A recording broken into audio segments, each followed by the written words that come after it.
Operación: un gobierno sin Unidas Podemos. Lo que se ven como errores y nadie entiende, en realidad es una operación calculada para subordinar a Unidas Podemos y tener las manos libres para pactar con Ciudadanos. En este vídeo te explicamos cada paso de esta operación. Nos remontamos al momento cero, después de la moción de censura donde Pablo Iglesias consigue los apoyos para sacarla adelante y que Pedro Sánchez sea presidente del gobierno, se forma un gobierno en solitario del PSOE en minoría. Ese gobierno a la portuguesa de Sánchez dura solo 8 meses y se demuestra que no da estabilidad. 13 de febrero. Esta opción fracasa cuando los socios de la moción de censura, como Esquerra Republicana de Cataluña, en la primera votación importante, tumban los presupuestos generales del Estado. Presidente, llegó el momento de las elecciones. 15 de febrero, Pedro Sánchez convoca elecciones anticipadas aprovechando el miedo a Vox que se había generado después de los resultados en las elecciones andaluzas. 28 de abril, el miedo a Vox hace que el voto útil vaya al PSOE y gana las elecciones. Pese a esto, queda muy lejos de la mayoría absoluta. 7 de mayo, Pedro Sánchez se compromete con Pablo Iglesias a formar un gobierno de coalición en una reunión privada en Moncloa y le pide que espere a después de las elecciones autonómicas y municipales para negociarlo. Pablo Iglesias respeta lo que le pide Sánchez y sale a los medios. Nos hemos puesto de acuerdo hoy es en que vamos a trabajar para ponernos de acuerdo. 11 de junio. Termina las elecciones y Sánchez en otra reunión en Moncloa dice que ya no quiere una coalición, que lo que había prometido ya no lo va a cumplir.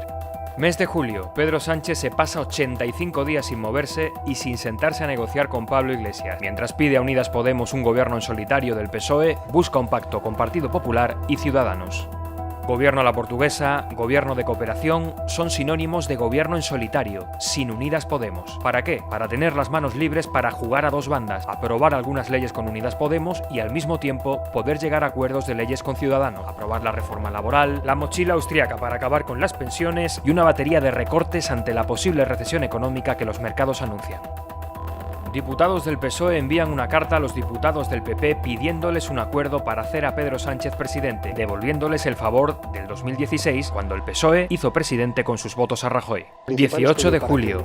A 4 días del pleno de investidura sucede un giro inédito. Pedro Sánchez veta en televisión a Pablo Iglesias, después de los ataques para destruirlo que se habían conocido de las cloacas policiales y mediáticas y después de que le votaran casi 4 millones de personas, la respuesta de Sánchez es: no defiende la democracia. 19 de julio, 24 horas después, Pablo Iglesias, en un gesto que sorprende a todo el mundo, responde: He estado reflexionando en estos días y no voy a ser la excusa para que el PSOE evite ese gobierno de coalición. El PSOE se queda sin capacidad de reacción y se ve obligado a tener que negociar en 72 horas un gobierno con Unidas Podemos. 24 de julio, a menos de 24 horas de la segunda votación de investidura, desde el despacho de Carmen Calvo, filtran un documento manipulado para que las sugerencias iniciales de Unidas Podemos pareciesen exigencias de última hora. Intentan estallar las conversaciones. 25 de julio, en un intento de salvar la investidura, Pablo Iglesias hace una última oferta frente a todos. Denunciamos al Ministerio de Trabajo si ustedes... Pedro Sánchez vuelve a rechazarla,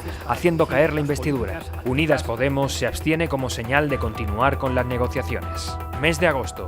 Pedro Sánchez comienza las reuniones para hacer su programa electoral y se va a Doñana de vacaciones, más de un mes sin llamar a Pablo Iglesias, mientras sus ministros siguen buscando el pacto con Ciudadanos y Partido Popular. 20 de agosto, ante la inacción de Pedro Sánchez, Unidas Podemos trabajó en una propuesta de 120 páginas para retomar el diálogo y con 4 alternativas para un gobierno de coalición que evitara la repetición electoral. Se la presenta al PSOE. Ni 3 horas tardó Sánchez para cerrar la puerta y descartar un gobierno de coalición. 3 de septiembre, Pedro Sánchez, sin llamar durante todo agosto a nadie, vuelve de vacaciones y hace una presentación de su programa en un acto electoral.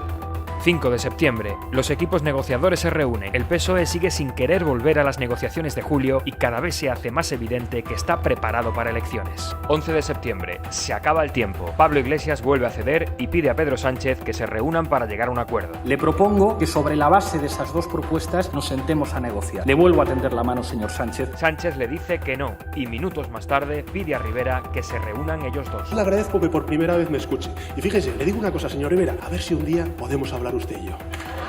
12 de septiembre, mientras Pedro Sánchez está pensando en decirle al rey que convoque elecciones, Pablo Iglesias lo llama y le hace una nueva propuesta. ¿Qué es lo que estamos pidiendo nosotros? Una oportunidad a Pedro Sánchez para intentar demostrar que la coalición puede ser buena para España. Pedro Sánchez tarda tan solo 10 segundos en decirle que no. Y hay una pregunta para la que nadie encuentra respuesta y que Pedro Sánchez no aclara porque evita las preguntas de los periodistas. ¿Por qué el PSOE no quiere retomar las negociaciones donde se quedaron en julio? Muchos piensan que la respuesta es que Pedro Sánchez nunca ha querido un acuerdo con Unidas Podemos y está esperando a que Ciudadanos, después de repetir las elecciones, no tenga más remedio que firmar un acuerdo como en 2016.